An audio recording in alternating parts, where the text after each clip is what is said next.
WhatsApp guys, आज की video में हम लोग देखने वाले हैं इससे ज्यादा डरावना एक्सोर्सिज्म किसी का नहीं हुआ। True story of the exorcist movie in Hindi. तो ये गौरव कतार एक्स्ट्रा चैनल से है और भाई की अमेजिंग, आपको पता है स्टोरी टेलिंग की बात ही अलग है। तो करते हैं साथ में एंजॉय क्या है पूरा मामला द एक्सोर्सिस्ट मूवी का। ये देखिए नहीं देखिए ध्यान नहीं मेरे को, नाम से स्टोरी देखने में, लेकिन सुनने में बड़ा मजा आने वाला है। तो कर दें लाइक, चैनल पर तो प्लीज सब्सक्राइब, और हॉरर वीडियोस रोज एक लाएंगे अगर आप लिखने कमेंट है horror OP 1 2 3 let's go. The exorcist movie तो आप लोगों ने देखी ही होगी और आपको ये भी पता होगा कि उसमें एक लड़की के शरीर पर एक भूत कब्जा कर लेता है। लेकिन आई एम श्योर कि आप लोगों को ये नहीं पता होगा कि ये रियल लाइफ पर बेस्ड एक मूवी थी और इसमें जो लड़की थी वो एक्चुअल में लड़का थी। मेरा कहने का मतलब है एक्चुअल लाइफ में जिसके शरीर पर शैतान का कब्जा हुआ था वो एक लड़का था। जब भी हॉरर मूवी की बात होती है तो हमेशा इस फिल्म का जिक्र जरूर होता है, क्योंकि न केवल ये फिल्म सच्ची घटना पर आधारित थी बल्कि ये आज तक की सबसे डरावनी फिल्म थी। इस फिल्म के शूटिंग के वक्त भी क्रू मेंबर्स और एक्टर्स के साथ काफी अजीबोगरीब और रहस्यमय घटनाएं हुई थी। तो आज हम जानने वाले हैं द एक्सॉर्सिस्ट मूवी की असली कहानी, एक्चुअल में क्या हुआ था, और इस कहानी में भी बहुत सारे रहस्य छिपे हुए हैं। तो आप सभी को एडवांस में न्यू ईयर की बधाइयां। और हाँ भैया, गौरव कटारे एक्स्ट्रा चैनल की हो गई है 3 मिलियन सब्सक्राइबर्स की फैमिली। तो चलो 30 लाख लोगों को डराते हैं और शुरू करते हैं आज का फाड़ू वीडियो। पेटेंट है एक्सोर्सिस्ट।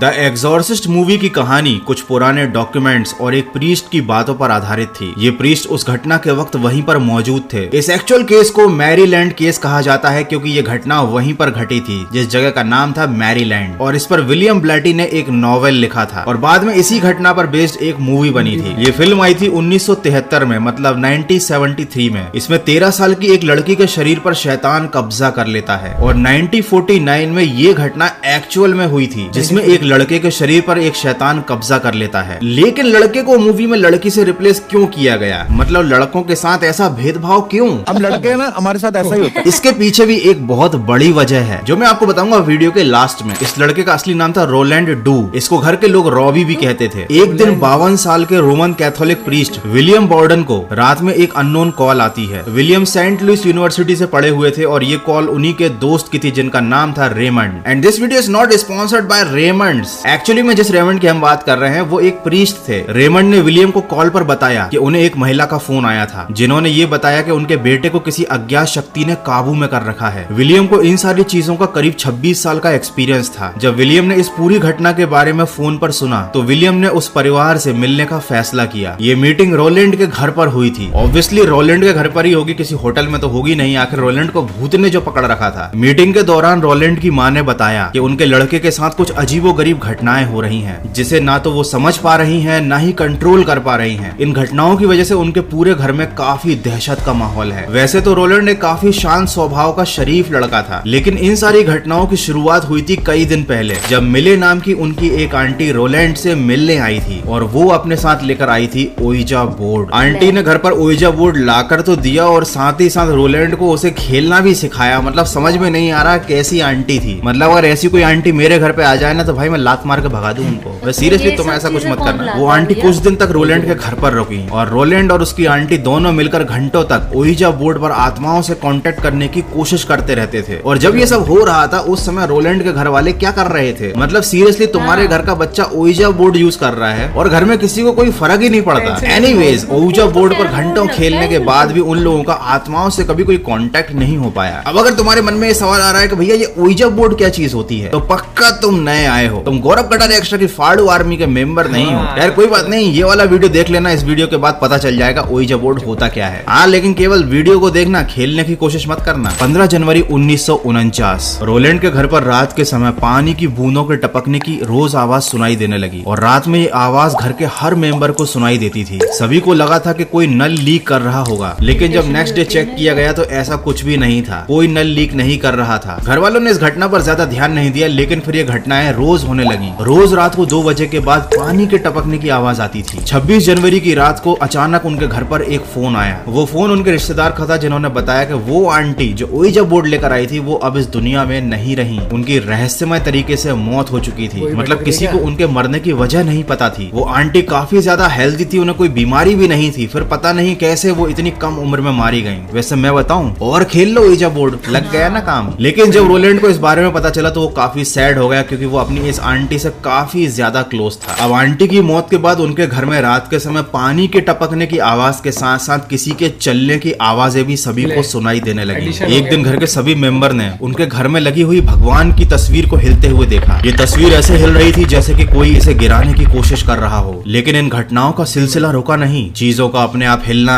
अजीब आवाजें आना, ये सब उस घर में एक आम बात हो चुकी थी। एक दिन रोलैंड रात में सो रहा था, तभी उसका बेड अचानक से जोर जोर से हिलने लगा। वो काफी डर गया और रोने लगा। पेरेंट्स ने भी ये सब होते हुए अपनी आंखों से देखा। तो अब क्यों रुके हुए हो उस घर में, भागो ना।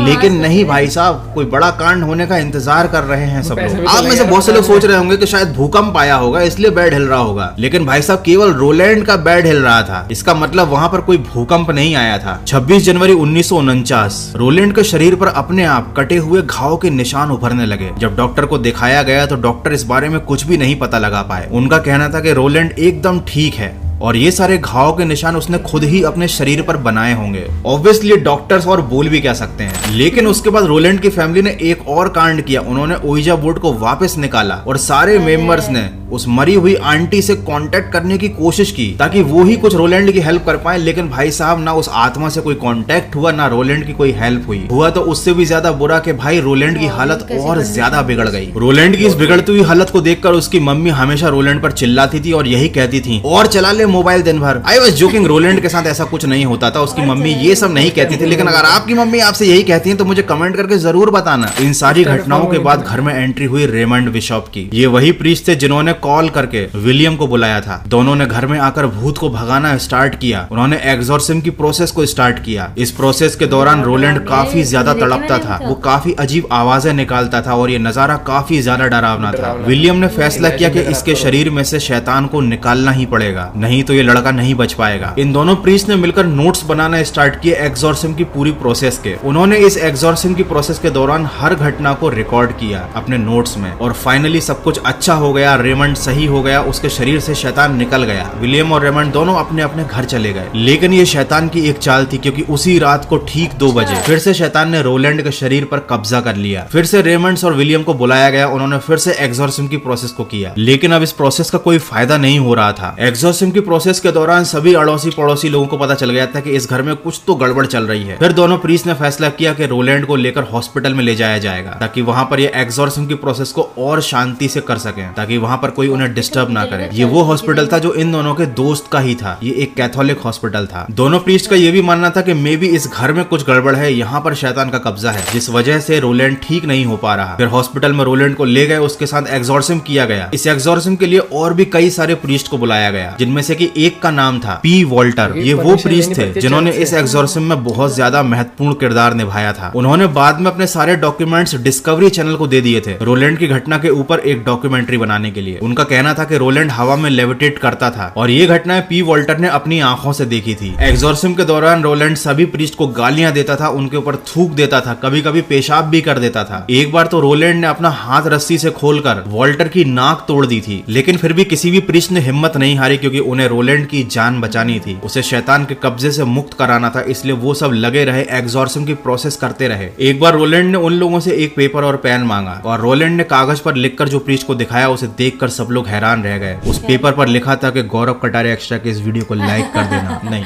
मजाक कर रहा हूँ, ऐसा कुछ नहीं लिखा था। उस पेपर पर ये लिखा था कि I am a devil itself and I will show a sign in 10 days। मतलब मैं खुद एक शैतान हूँ और ये बात मैं 10 दिन में साबित कर दूंगा। ये पढ़ने के बाद प्रीस्ट समझ गए कि उनके पास केवल 10 दिन का समय है। इसलिए उन्होंने रोलैंड के शरीर में एक होली सोल को डाला, मतलब एक पवित्र आत्मा को डाला। और जब ये प्रोसेस हुई तो रोलैंड के शरीर में 2 शक्तियां थी, एक शैतान की शक्ति और एक होली आत्मा की शक्ति। और और फिर अचानक से एक चमत्कार हुआ, हॉस्पिटल में एक एक्सप्लोजन टाइप का हुआ, बहुत तेज धमाके की आवाज हुई और लाइट चली गई। ये आवाज हॉस्पिटल के हर इंसान ने सुनी थी और जब लाइट आई तो फिर रोलैंड ने कहा कि मैं पूरी तरीके से ठीक हो चुका हूँ। शैतान उसके शरीर को छोड़कर जा चुका था, प्रीस्ट की मेहनत रंग लाई थी। ये काफी हद तक एक फिल्मी कहानी लग रही है और इसीलिए शायद इसके ऊपर फिल्म बनी थी। उसके बाद भी काफी समय तक विलियम और रेमंड ने रोनाल्ड का इलाज किया ताकि उसका शरीर पूरी तरीके से ठीक हो जाए। 19 अप्रैल 1939 को रोलैंड पूरी तरीके से ठीक हो गया। अब मैं आपको बताता हूँ कि लड़के की जगह लड़की को मूवी में क्यों लिया गया था, रोलैंड को क्रेडिट क्यों नहीं दिया गया था। वो इसलिए ताकि रोलैंड की पहचान छुपी रह सके। जैसे वो अभी चैन से जिंदगी जी रहा है, अगर मूवी रिलीज हो जाती, उसका नाम सबको पता चल जाता तो लोग उसका जीना मुश्किल कर देते। और रोलैंड इस घटना को बार बार याद नहीं करना चाहता है, इसीलिए इस कहानी को पूरी तरीके से बदलकर एक लड़की की कहानी बना दिया गया। प्रीस्ट विलियम की 86 साल की उम्र में मौत हुई, लेकिन मरते दम तक उन्होंने रोलैंड के बारे में एक भी इंफॉर्मेशन किसी के साथ कभी शेयर नहीं की। इस घटना के ऊपर जो डिस्कवरी चैनल पर डॉक्यूमेंट्री भी बनी है, उसमें भी रोलैंड का असली नाम यूज नहीं किया गया है। ऐसा माना जाता है कि रोलैंड आज भी जिंदा है और वो चैन से अपनी जिंदगी जी रहा है। हो सकता है वो अपने साथ घटी हुई इन पुरानी घटनाओं को भूल भी गया हो। लेकिन जब इस मूवी की शूटिंग चल रही थी तो इस मूवी के मेंबर्स और एक्टर्स के साथ कई रहस्यमय और अजीब घटनाएं घटी थी। इस मूवी के कंप्लीट होने में काफी मुश्किलें आई थी, हालांकि ये मूवी बनी भी और काफी ज्यादा सुपरहिट रही। तो ये थी रोलैंड की असली कहानी, जिसके ऊपर द एक्सॉर्सिज्म नाम की मूवी बनी थी। आपको क्या लगता है, क्या वाकई में रोलैंड के शरीर पर शैतान ने कब्जा किया था, या उसे कोई मानसिक बीमारी थी, या वो केवल फेमस होने के लिए ये सब नाटक कर रहा था? मुझे कमेंट करके जरूर बता देना। और इस वीडियो को देखने के बाद हमको क्या शिक्षा मिली है, ये कि अगर हमारे घर में कोई रिश्तेदार ओइजा बोर्ड लेकर आता है ना, तो मुझे कमेंट करके बता देना उसके साथ क्या करना चाहिए। मैं तो भाई साहब लात मार के ही भगा दूंगा। एनीवे दैट्स ये चीज तो है,